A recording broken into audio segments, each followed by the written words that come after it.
Welcome to this week's edition of Ask an MS Expert. I'm John Strum, and I'm the host of the Real Talk MS podcast. Each week, Real Talk MS reaches thousands of people in more than 100 countries around the world with the news that people affected by MS need to know. My wife, Jean, lived with progressive MS for 23 years, so I've had a front row seat experiencing all the ways that MS can impact a family. Currently, I serve on the MS Society's Community Review of MS Research Committee. I'm a district activist leader and trustee for the National MS Society, and I chair the Society's California Government Relations Advisory Committee. The MS Society's Ask an MS Expert webcast is designed to give us a place for the MS community to connect and to connect you with experts who are ready to answer your questions on the topics that impact people affected by MS every day. Please feel free to post your comments and questions on Facebook, YouTube, or Twitch. MS navigators are online throughout today's program, answering those questions and connecting you to resources. MS affects 3 times as many women as men, often affecting women during their childbearing age. And women's MS symptoms may worsen during menstruation, pregnancy, and menopause. Dr. Shah joins us today to discuss how these phases of life may impact women's MS symptoms and how to best manage these changes. Dr. Shah is an assistant professor of neurology and associate clinic director of outpatient neurology at the University of Colorado School of Medicine. Welcome, Dr. Shah. Thanks for being with us today. Thanks for having me. So, good place to start. How is MS different in women than it is in men? That is an excellent question, John, and I will preface it by saying MS, of course, is different from person to person. So I will speak in rather broad generalizations. We know that the ratio, as you pointed out, affects women differently than men in terms of how often they get diagnosed with MS. One of the things that's really interesting is we see this 1-to-1 ratio in terms of diagnoses incidence in men and women before puberty and after menopause. But in that period of time in between when puberty starts through menopause, women get affected at 3 times higher rates. Now, we do see some differences, again, generally between men and women when we think about how their MS may affect them. We see kind of equal rates of men and women being affected in primary progressive MS. And in general, with males with MS, we tend to see greater disability accumulation, more likely progression into secondary progressive MS after a course of relapsing remitting MS. And then we also tend to see poor recovery from relapses. Now, again, all of this is a broad generalization. The other thing that we see is we know comorbidities such as high blood pressure, diabetes, high cholesterol tend to affect men more often than women with MS. And we know that has a role to play in progression. So that's also another thing that we should keep in mind as we address kind of gender differences between these 2 groups. We heard from Jill, who said her MS symptoms temporarily worsen around the time of her menstrual cycle. She's wondering why this happens and if there's anything she can do about it. And what I would say to Jill is this is actually a really common phenomenon that we see not only in MS, but in a variety of neurologic conditions. For example, some types of epilepsy or seizure disorders and migraine disorders actually have worsening in those symptoms also around the time of menstruation. And there's some hypotheses out there. So when we think about how menstruation works, there's the menstrual period, the follicular phase, and then the luteal phase. And there's some thought that some of those hormonal changes could be contributing to worsening of MS symptoms during menstrual cycles. But the other thing too is that we know that during that luteal phase, there also tends to be an increase in body temperature. And we know that with increased body temperature in MS, sometimes it can cause this recrudescence or pseudo flare of MS symptoms where old MS symptoms come back or feel worse. There have been some hypothesized treatments for this. There was a very small trial done years ago looking at could the use of aspirin, so something that helps reduce temperature, Could the use of aspirin during this period help reduce those symptoms? And they found, again, in a very small cohort that it did. So that is one possible treatment option. The other option too is to say, could we utilize hormonal therapies like oral contraceptives or things like that to help regulate some of these estrogen and progesterone changes that happen with these different phases of menstruation? And could that help with reduce the frequency of these pseudo flares or recrudescent symptoms? One thing to point out is that there has not been an associated worsening of relapses associated with different menstrual cycles. So that is one thing that hopefully is a little bit reassuring. Some of the most common questions from women living with MS are around family planning and pregnancy.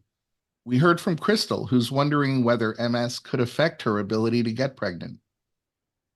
Great question, Crystal.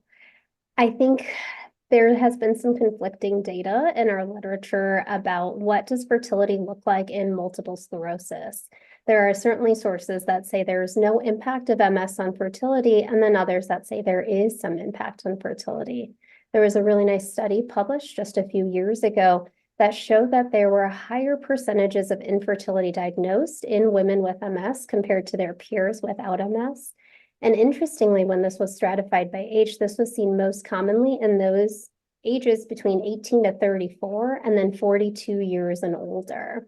One of the things that is also interesting about some of these studies that we've seen is although we see higher rates of infertility diagnosis in our patient population, we don't necessarily see higher rates of fertility treatments being used.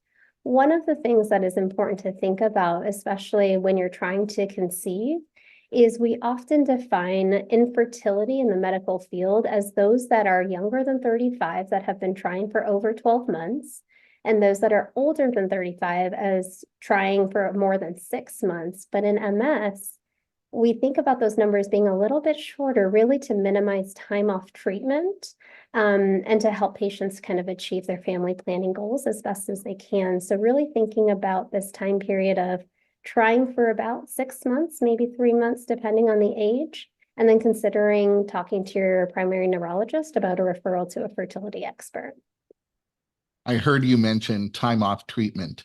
Many women wonder about the safety of being on a disease-modifying therapy during pregnancy. Are any of the MS medications safe to take while trying to conceive and during pregnancy? Great question, John. And this, I think, is one of those times where we think about the art of medicine coming into play rather than perhaps stringently sticking to what it might say on some drug information brochures. So the most important thing I will say that is important to take away from this whole talk is making sure you're seeing a neurologist that is familiar and comfortable with family planning in MS and with the use of DMTs and disease-modifying therapies with conception or pregnancy. Now, that being said, there have been a lot of what we know about safety of these medications during conception efforts and during pregnancy tends to be retrospective, which means this person accidentally got pregnant or this person accidentally conceived while on this treatment, and here is the outcome that has come forth. It, of course, would not be ethical to say we've got people that are pregnant, let's give them these medicines and see what happens. So with that being said, one of the best information sources is each drug company is required to sponsor pregnancy registries, and those are accessible to everyone. So those are a really good source of information in addition to your physician. Medications that have been shown to have safety through conception includes our interferons, as well as Copaxone or glutathione acetate. There is new evolving data about the safety of some of these other medications during conception efforts, including CD20 therapies. The most important thing to kind of keep in mind is that most oral medications, just because of how small they are and how quickly they can kind of transfer to a developing fetus, are probably not ones that you want to be on during pregnancy because they can get to the infant. I think I heard you start to answer this question a couple of moments ago. I wanted to circle back to it. Some women may need fertility treatments to get pregnant. What do we know about the safety and impact of fertility treatments among women with MS? We know more and more every year, which is great. I think this is really a blossoming field of interest for most neurologists and, of course, most patients with MS. We're starting to see more and more women with MS have children or get pregnant. And this is actually a really stark contrast to the general population where we see pregnancy rates declining. And with that coming alongside and knowing that sometimes our patients have children or get pregnant after their diagnosis. In fact, about 1/3 of all pregnancies in MS are after diagnoses. We know that fertility treatments may be needed. One of the most important things that comes out of fertility treatments is remembering minimizing time off DMT and really assessing when is the right time to undergo the fertility treatments. For most of our patients, and in several recent studies, there has really been a associated benefit of staying on their disease-modifying therapies as long as they are safe and the fertility specialist is okay with it, and really staying on these treatments while you're undergoing fertility treatments. Now, if you do go undergo something like in vitro fertilization and there's embryo transfer, you really want to make sure you're talking to both your neurologist and your OB-GYN about when the safe time in relation to medications is to transfer that embryo. But in general, I think there's a way for us to manage both fertility treatments and MS safety together concurrently. We heard from Lexi, who worries that getting pregnant will make her MS worse and she may become disabled. She's read that women tend to have fewer relapses during pregnancy, but often have a relapse after giving birth. What can you tell us about MS relapses both during and after pregnancy? Most of the information we have learned about MS during pregnancy and the postpartum period really originated from a trial called the PRIMS trial, or Pregnancy and MS trial. Now, one of the things that's notable with this trial is that it was during a time where most participants that were looking at pregnancies were not on treatment, or they were on what we would consider our platform therapies like beta-seron or Copaxone, so not really in the same era as highly effective immunotherapy. One of the really cool things with pregnancy, and you can excuse the nerdiness there, but one of the cool things with pregnancy is our body goes through a whole bunch of changes in which we call immunotolerance. And from a evolutionary standpoint, it makes sense that mom's immune system becomes less active during pregnancy, so it doesn't affect a developing fetus. And in cases where we think about the immune system being our primary source of trouble, like MS, that is actually a really good thing. So a lot of the B cells become less active. We have less inflammatory T cells. And all of this helps make pregnancy just a more calm period for MS. Now, in contrast, we see most of those immune system changes reverse after delivery. Now, it is hard to say if some of those changes or those increase in relapse rates are quite as dramatic as what we've seen in some of these earlier studies. One, because now we have individuals on highly effective immunotherapy, but also two, because a really small percentage of patients were driving those high numbers of postpartum relapses. All of that being said, I think there is a very good way, again, pairing with your neurologist, a really good way to say, can we help women navigate that pregnancy and postpartum period while incurring minimal disability? Nicole tells us that she and her wife want to start a family, but they feel overwhelmed by all the decisions to make around the timing of DMTs, fertility treatments, and pregnancy itself. She's wondering where to start and who to talk to first, her neurologist or her OB/GYN. That is a great question. And I think it is incredibly overwhelming, especially because sometimes what we do in clinical practice is a little bit different, again, than maybe drug prescribing information may suggest. I think a really good place to start is certainly with your neurologist and making sure you're with, again, a neurologist, particularly an MS specialist who is very comfortable with family planning, pregnancy, the postpartum period, is an excellent place to start. Often those neurologists can help guide you towards OB-GYNs that may be good resources as well. And kind of thinking about how does my team, my OB team and my neurology team really work together to create an ideal care model for me. Nicole also wants to know if there's a higher risk for complications during pregnancy or complications for the baby after birth if the mother's living with MS. Great question. I think that is probably one of the most common questions I get asked. And really, in most of our studies that we've seen, looking at infants born to moms with MS, the biggest difference we see is often those infants are smaller in terms of birth weight. Now, things to point out is that doesn't mean that lower birth weight translates into neonatal ICU stays or anything like that. They're just a little bit smaller, and I think that's okay. In terms of complications during pregnancy, this is one of those time periods where we say what disease modifying therapy you are on makes a difference. So there are certainly ones that have this risk of rebound disease activity if suddenly stopped. And kind of that quiescence I talked about in terms of relapses during pregnancy is not protective against rebound disease.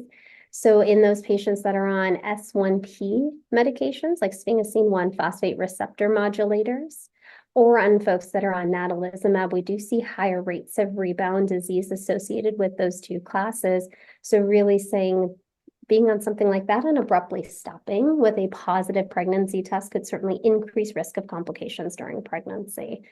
Other things that are important to always keep in mind is making sure that we're really addressing comorbidities. You heard me mention that briefly at the beginning. But things like if we're prone to higher sugars, thinking about gestational diabetes or gestational hypertension, those are things that we want to make sure we're managing as well. There have been studies that suggest that breastfeeding protects against MS relapses after having a baby. Is it safe to breastfeed, and could breastfeeding even be beneficial for women living with MS? That's a great question. I think there's been multiple studies demonstrating, and this is not just in women with MS, the benefits for both mother and baby of breastfeeding.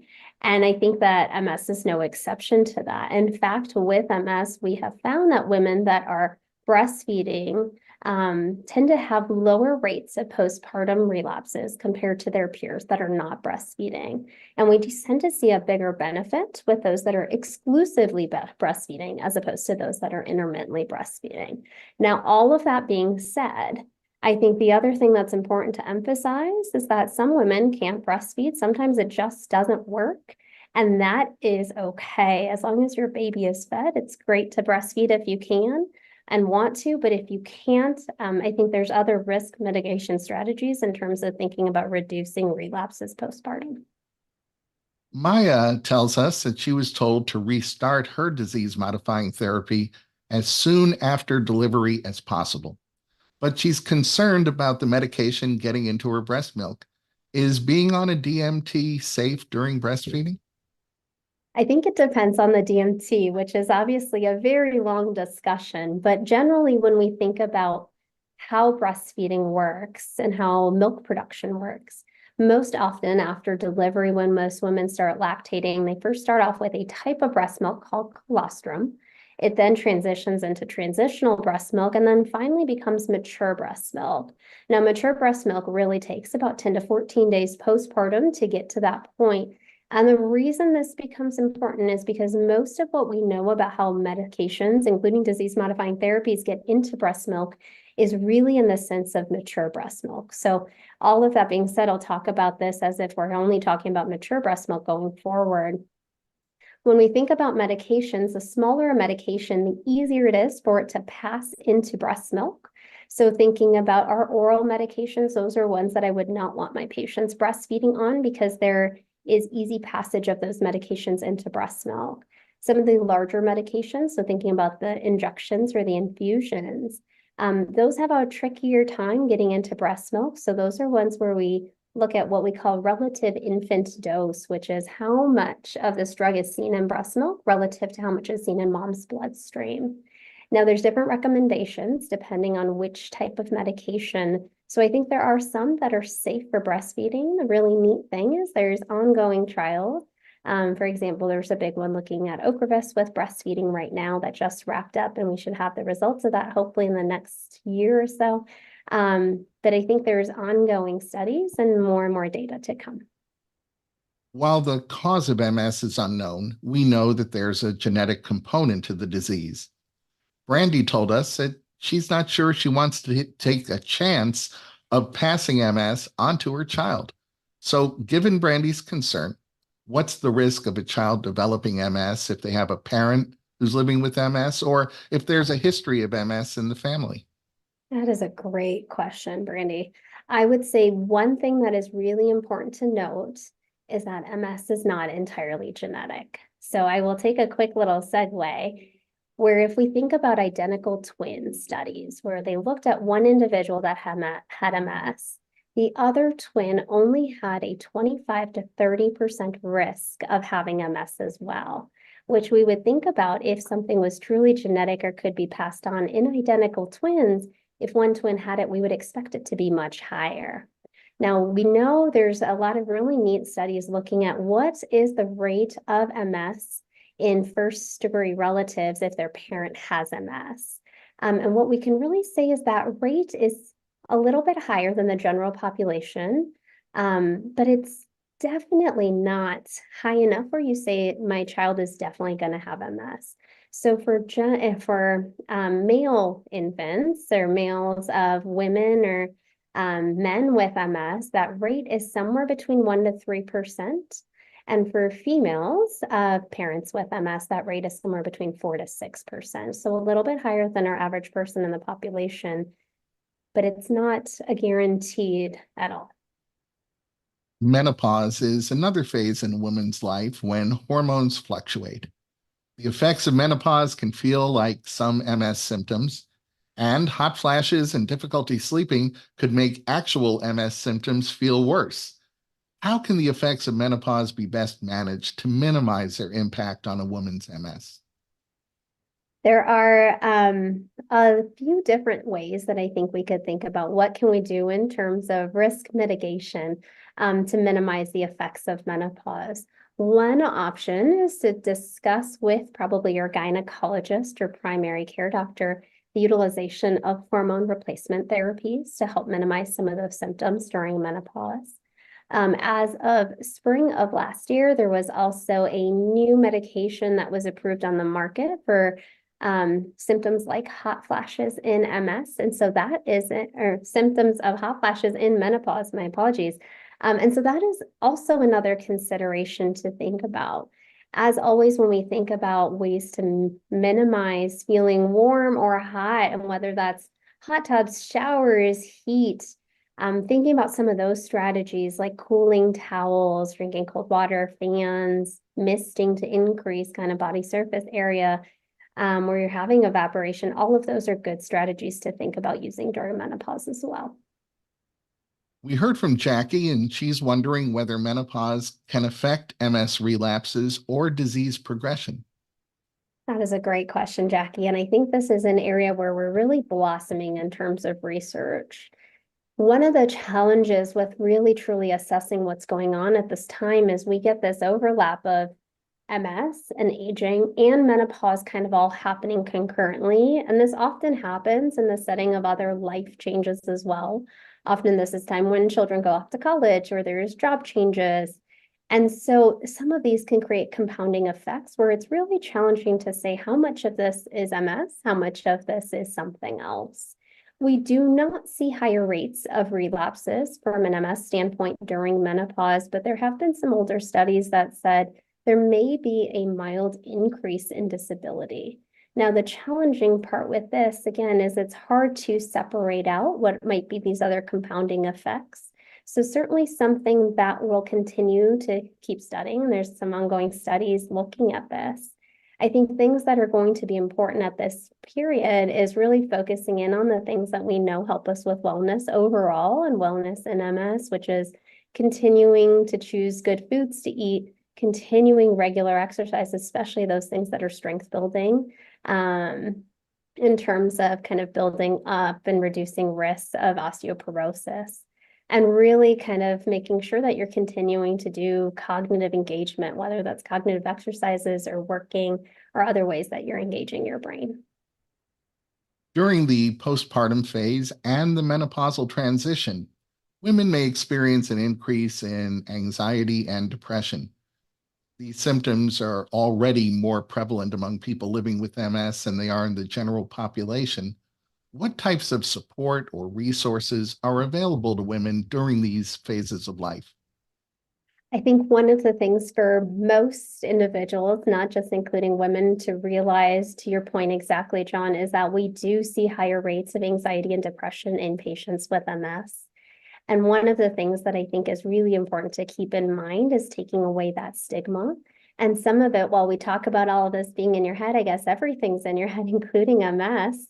And so really knowing that if that is something you're experiencing, it might be a symptom of the disease. It might be a symptom of some of these hormonal changes that happen during that postpartum period and with menopause.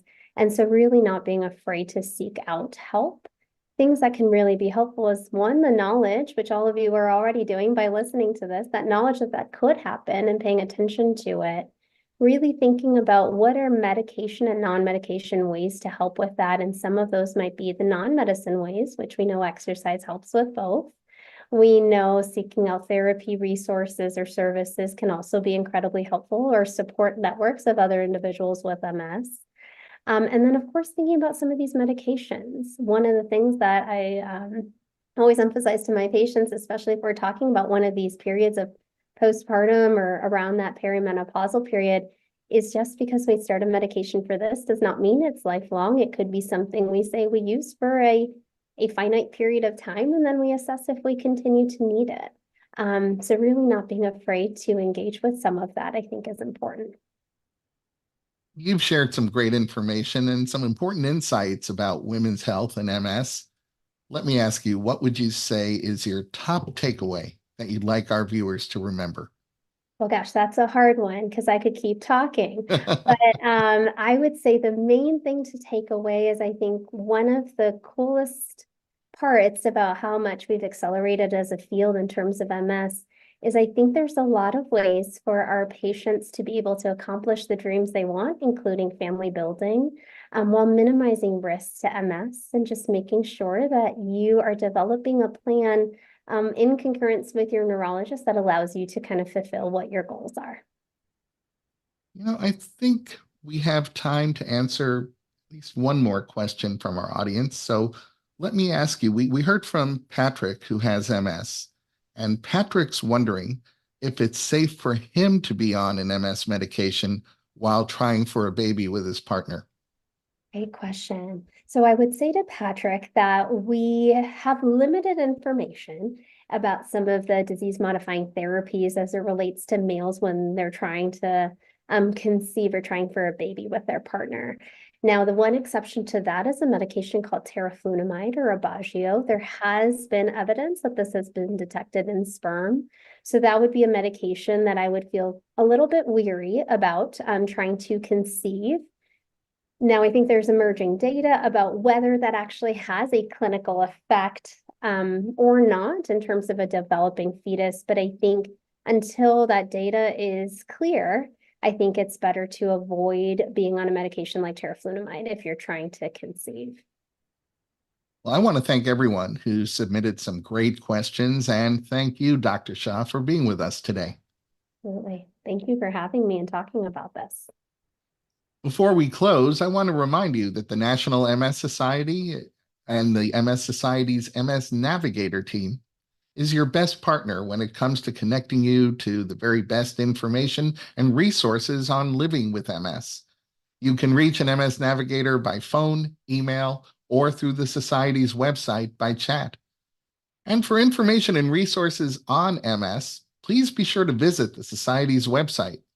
You'll find research updates and news, information on connection programs like self-help groups and MS Friends. You'll hear about ways that you can get involved, and you'll find out about upcoming events that are taking place near you. Remember, you can connect with the National MS Society and others affected by MS on Facebook, Instagram, Twitter, YouTube, and LinkedIn. And I hope you'll join me every week on the Real Talk MS podcast, where I continue the conversation that we start here. You'll find Real Talk MS at realtalkms.com, Apple Podcasts, Google Podcasts, Spotify, Amazon Music, or wherever you find your favorite podcasts. I'd like to thank Dr. Shah for joining us today. Please remember that a recording of this webcast will be available at the Society's website at nationalmssociety.org/msexpert, as well as on Facebook and YouTube. I hope you'll join us at this same time for next week's edition of Ask an MS Expert. You can always find our upcoming program topics on the National MS Society's website. And now I have a favor to ask each of you. Getting your feedback on today's webcast is important. So if you're watching on Facebook Live, you'll see a link to a survey pinned to the comments section. On YouTube, you'll find that link in the program description. And on Twitch, you can find that link in the chat. Completing the survey makes a real difference. The information you provide helps us continuously improve, and it helps shape future programs. The survey takes just 1 minute, so I hope you'll take a minute to fill it out. On behalf of Dr. Anna Shah and the National MS Society, I want to thank you once again for joining us.